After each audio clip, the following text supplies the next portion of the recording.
क्या कभी आपने महसूस किया है कि आप बैठे बैठे खुद से ही पूछ रही होती हैं कि मैं क्या सिर्फ काम करने के लिए हूँ, मेरी कोई फीलिंग्स नहीं? और सबसे दर्द की बात पता है क्या है? जब आप मुस्कुराकर घर संभालती हैं, लोग कहते हैं तुम्हें तो आदत है, तुम तो स्ट्रांग हो ना। लेकिन उन्हें कौन समझाए कि एक स्ट्रांग औरत भी कभी कभी सिर्फ समझने वाले कंधे की तलाश में होती है। ये वीडियो उन्हीं सब लम्हों के लिए है, उन सांसों के लिए जो आप घुट कर लेती हैं, उन आंसुओं के लिए जो किसी को नहीं दिखाते, और उस अकेलेपन के लिए जो आपको तब महसूस होता है जब घर में सब होते हुए भी आपको लगता है कोई भी आपका नहीं है। मैं ये वीडियो बना रही हूँ क्योंकि औरत का दर्द सिर्फ वो औरत समझ सकती है जो खुद भी हर रोज़ मुस्कुराकर दर्द छुपाती है, जो खुद भी एक वक्त पे सबके लिए खुद को भूल चुकी होती है। इसलिए ये वीडियो मैं किसी ज्ञान के लिए नहीं बना रही हूँ, मैं बना रही हूँ उस औरत के लिए जो रोज़ अपनी आंखों में आंसू संभालती है और फिर भी सबके लिए मुस्कुराहट बन जाती है, क्योंकि उसका दर्द कोई मर्द नहीं समझ सकता और हर औरत की कहानी किसी दूसरी औरत के दिल से ही लिखी जा सकती है। ये वीडियो आपके लिए है, खुद को याद दिलाने के लिए कि आप सिर्फ इस घर की नौकरानी नहीं, आप इस घर की धड़कन है। कितनी बार ऐसा हुआ है कि घर में कोई बात चल रही होती और जैसे ही हम कुछ कहने लगते हैं तो बेटा बोल देता है, अरे मम्मी आपको क्या पता। वो एक लाइन सीधा सीने के आर पार चली जाती है, जैसे हमारे अनुभव, हमारे सालों की मेहनत सब एक झटके में बेकार हो गए। लेकिन सच्चाई है बहनों, दुनिया अब बदल रही है, हर दिन कुछ नया, हर दिन कुछ अपडेटेड। अगर हम वही पुराने ख्यालों में अटके रहेंगे तो ये दुनिया हमें पिछड़ा ही समझेगी। इसलिए खुद को थोड़ा थोड़ा करके अपडेट करना ज़रूरी है। फ़ोन में सिर्फ व्हाट्सएप स्टेटस मत देखो, थोड़ा न्यूज़ पढ़ो। यूट्यूब पे सिर्फ रेसिपी या भजन ही मत देखो, थोड़ा दुनिया को समझो, बदलती ट्रेंड्स को जानो। देखो कौन से ऐप्स चल रहे हैं, आजकल बच्चे क्या सुनते हैं, कौन सी फिल्में या वेब सीरीज़ उनकी सोच बना रही हैं, ताकि अब ये भी जान जाओगी वो सही चीज़ें देख रहे हैं या गलत। सोचो ना, जब अगली बार बच्चा कुछ बोले और आप उसे उसी भाषा में जवाब दो तो उसका चेहरा देखना, हैरानी, गर्व और थोड़ा सा डर सब दिखेगा। समाधान क्या है? हर दिन 15-20 मिनट खुद को दो। गूगल पे जो ट्रेंडिंग है वो पढ़ो, यूट्यूब पे न्यूज़ ब्रेकडाउन देखो, रील्स देखो, पर ये जानने के लिए कि आज की सोच क्या है। और फिर देखना, कल को कोई भी आपसे यूं नहीं कहेगा कि मम्मी को कुछ पता नहीं होता, बल्कि यही कहेगा कि मेरी मम्मी सबसे समझदार है। और वो दिन जब आएगा ना, तो जो इज्जत आंखों में दिखेगी वो किसी शब्द से कहीं ज्यादा गहरी होगी।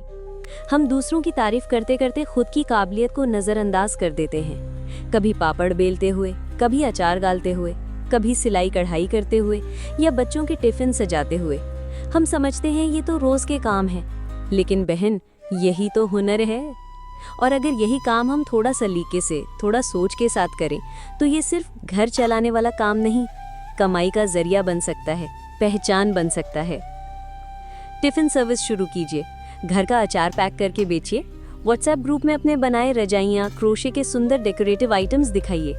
कपड़े सिलना आता है तो बच्चों के फ्रॉक्स या लेडीज सूट की स्टिचिंग शुरू कीजिए। केक बेकिंग में दिलचस्पी है तो बर्थडे और सेलिब्रेशन केक्स की ऑर्डर लीजिए। मेहंदी लगाना आता है तो त्योहारों और शादी में मेहंदी आर्टिस्ट बनकर जाइए।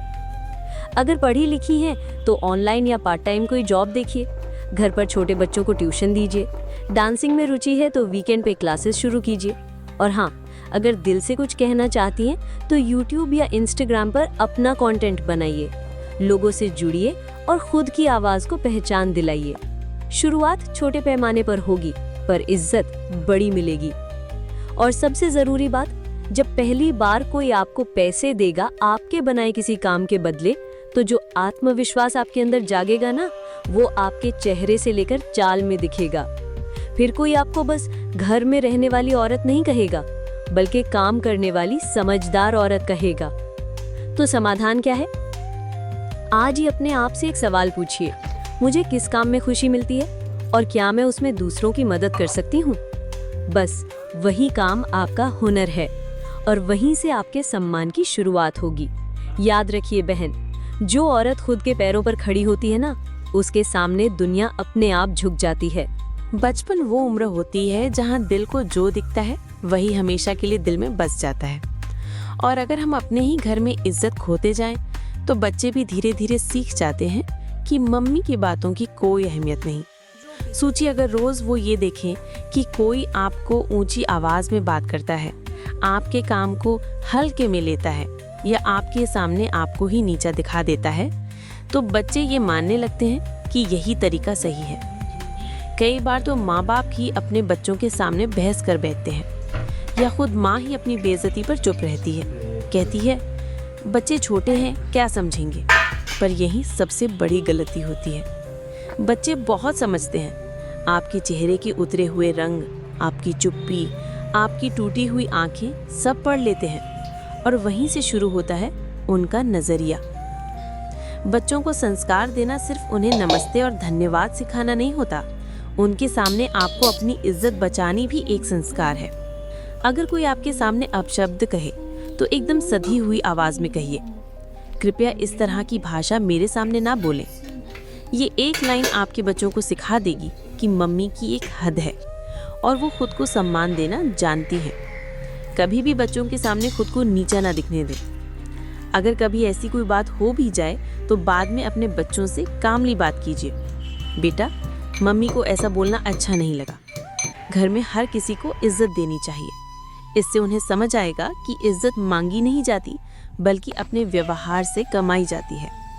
अगर आप चाहती हैं कि कल को आपके बच्चे आपको प्यार, इज्जत और समझदारी से देखें, तो आज उनके सामने खुद को इज्जत देना शुरू कीजिए, क्योंकि जैसा माहौल वो देखेंगे वैसा ही इंसान बनेंगे। मिलते हैं अगले वीडियो में, तब तक अपना ख्याल रखिए।